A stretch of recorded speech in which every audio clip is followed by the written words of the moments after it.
Good morning students. आज हम पढ़ रहे हैं वितान में बेजुबान पाठ में आदिवासी की जीवन शैली, जो अपनी जीवन गाथा और आधुनिकता माने आधुनिक जो आदिवासियों के विकास के लिए देश में जो विकास का दौर चला, इसके अंतर्गत जो उनके लिए किया गया और उनके साथ जो उसका परिणाम हुआ, इस प्रकार से लेखक ने अपनी शैली में वर्णन किया है।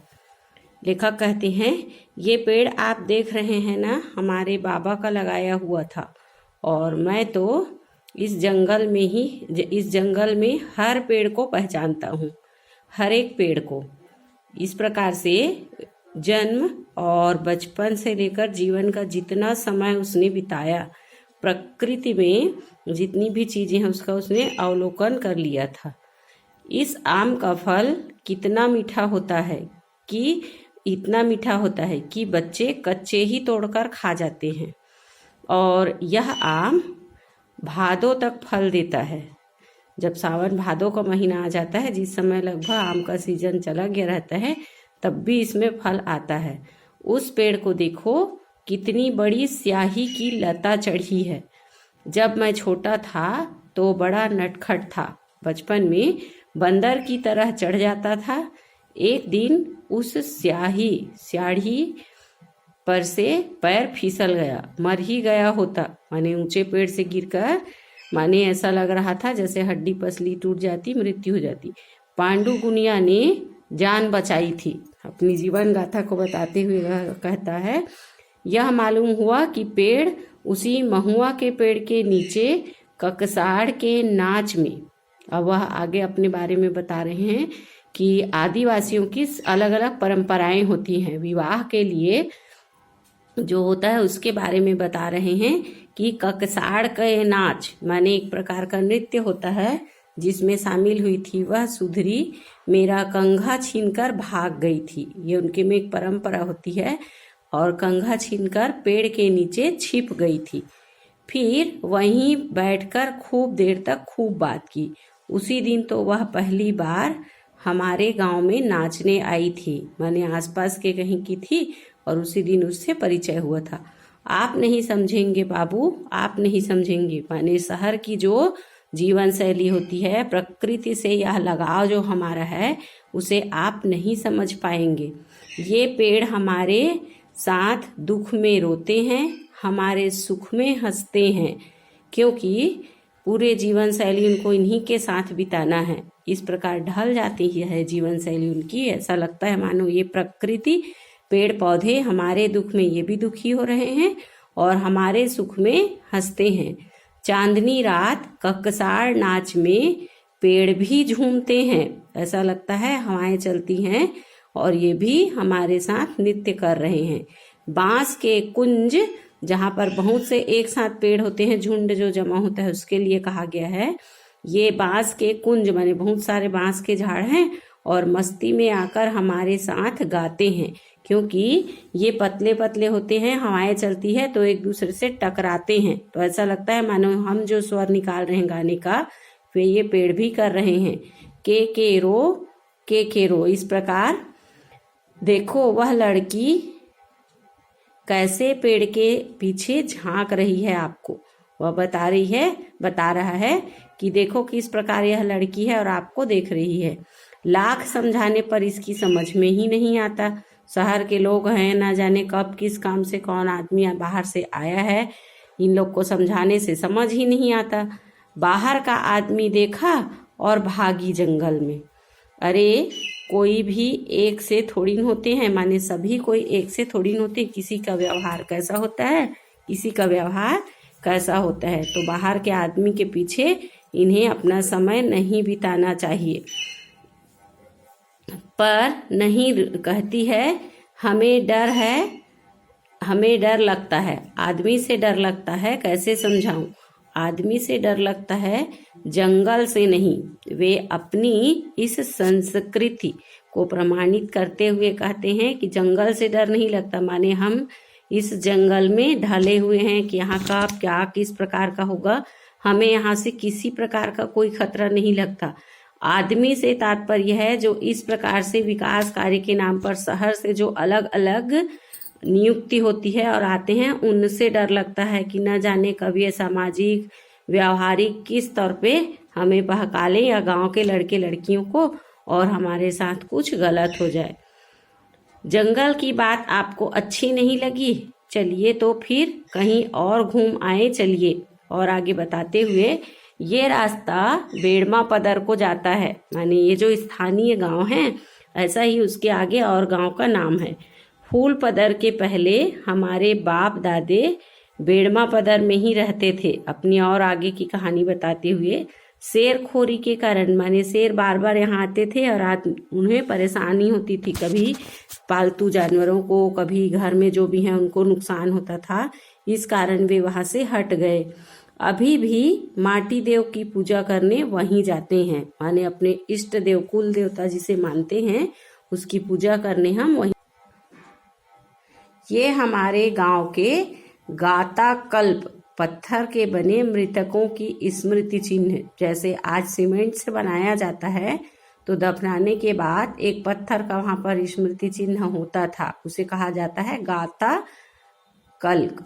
ये सबसे बड़ा पत्थर हमारे बाबा के बोड़ा का था, वह कोड़ी 200, माने उस समय जो आज का रुपया चलता है उसकी इकाई पैसा है, वैसे ही उस समय जो मुद्रा थी और उस समय की गिनती 10 कौड़ी, माने गिनती लगाने के लिए 1 2 3 4 के लिए इस प्रकार का प्रयोग करते थे लोग थे।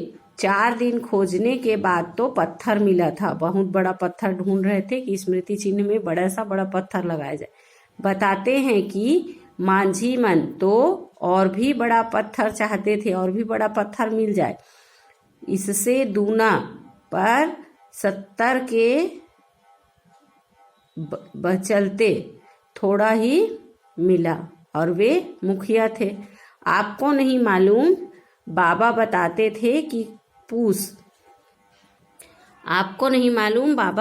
थे कि पूरा जगदलपुर घेर लिया था, माने जगदलपुर का जो आसपास का एरिया था 30,000 मुरिया थे, जो आदिवासी आसपास के लोग थे। भला मजाल की कोई बाहर चला जाए या अंदर आ जाए, हाँ उनसे पूछकर, एक तो इनका जो पेय होता है दारू और लकड़ी, चाउर और जरूरत की चीजें, माने चावल यदि उपलब्ध नहीं है बनाने के लिए तो, या और किसी बहुत जरूरी चीज के लिए ही बाहर जाया जा सकता था, और बाहर जाते या अंदर आते। कोई दुश्मनी तो थी नहीं, किसी से कोई दुश्मनी, भाई आदिवासी हैं, जंगल में जीवन बीत रहा है, किससे क्या दुश्मनी हो सकती है। भूखों क्यों मरते, माने उत्पादन के बदले किसी और से ले लेते, और इस प्रकार से आदिवासी के अनुसार उनका वही सुखी और संतुष्ट जीवन था। हमारा ही तो राजा था, उनका तो यह कहना था कि दीवान को हटा दो, माने और कोई शासक की आवश्यकता नहीं है, उसके लिए राजा माने नहीं। हमारे परदादा बोड़ा ने मिर्च और आम की डगाल घुमा दी थी, 3 दिन में सब मुरिया इकट्ठे हो गए। ये बताया जा रहा है कि उस समय जब माध्यम कोई नहीं था तो इस प्रकार के संकेतों का प्रयोग करते थे। दीवान ने तो हद ही कर दी थी, राजकाज तो चलाना ही होता था। अब हम लोग तो कुछ पढ़े लिखे हैं नहीं, ठेकेदार तो बाहर से ही आना था। अब बता रहे हैं कि काम करने के लिए आते, और जो भी ठेकेदार आता हो तो बाहर से ही आता था। हमारे यहाँ के ठेकेदार कौन सी जगह है वह, हाँ बिहार से आए थे। अब बता रहे हैं कि कोई बिहारी था, बिहार से आए थे, उनकी नियुक्ति यहाँ हुई थी। उनकी खेती पाती मुरिया नहीं करते तो कौन करता, माने बता रहे हैं कि उनकी जो काम था, उनका जो काम था यहाँ के लोग ही करते थे। अब भी तो पटवारी गारद सब बाहर से ही आते हैं। कोई आदिवासी तो वहाँ इतना पढ़ा लिखा है नहीं, तो इनकी नियुक्ति तो बाहर से ही होगी। अब हम पढ़े नहीं तो क्या करेंगे, हम लोग तो पढ़े लिखे हैं नहीं, ये सब लिखा पढ़ी का काम आता नहीं है, सरकारी हुकुम है।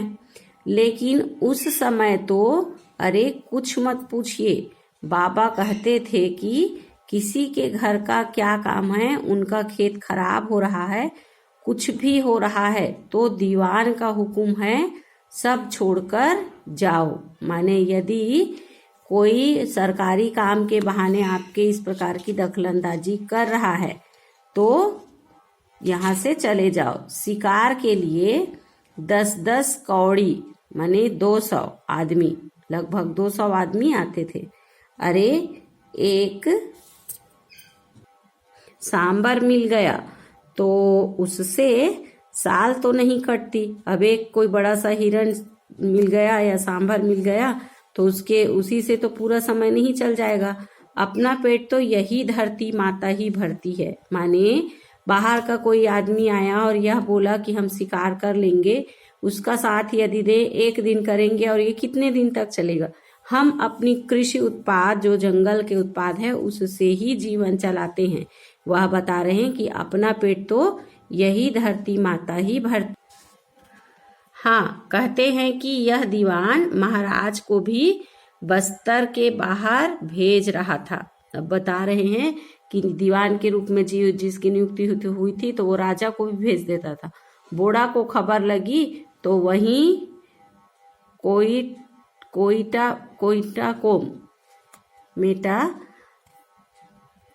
कोयिका मेटा के पास रास्ता रोक लिया। महाराज पालकी में थे।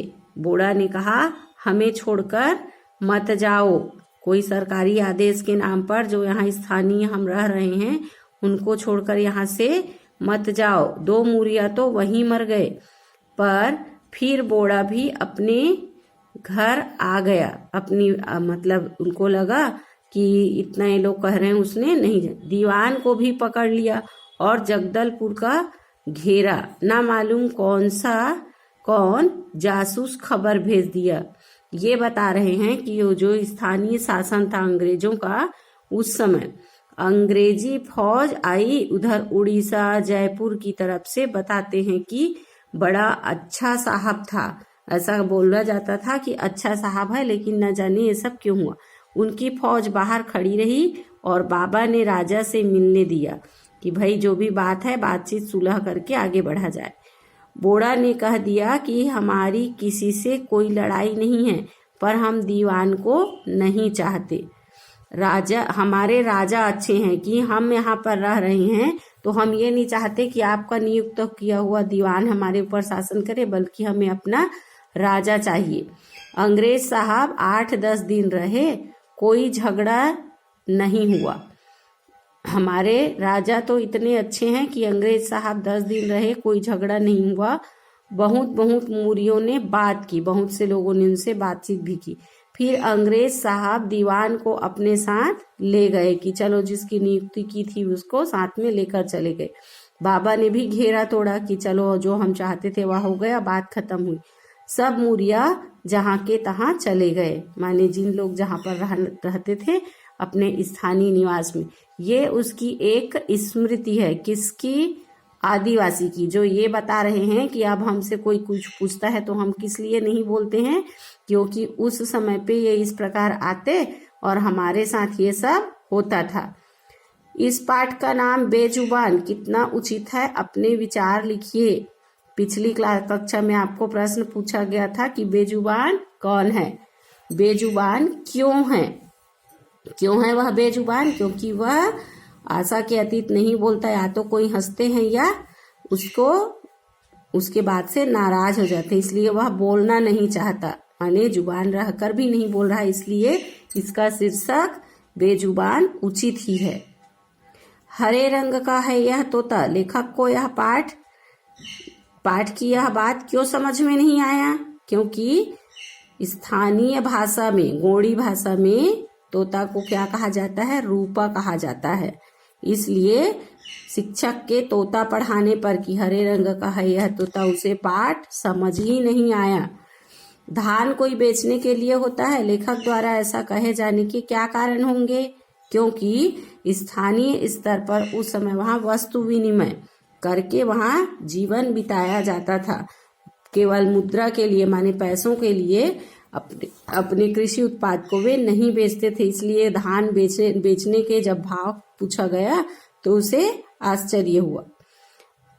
आमतौर पर सड़कों का विकास अर्थात पहुंच मार्ग निर्माण कार्य विकास का प्रतीक माना जाता है, किंतु ये कौन से कारण थे जिसके कारण लेखक को कहना पड़ा कि सड़क क्या आई, हमारी तो मुसीबत ही आ गई। कौन से कारण थे? आदिवासियों को ऐसा लग रहा था जैसे उनके जीवन में बहुत ज्यादा दखलंदाजी हो रही।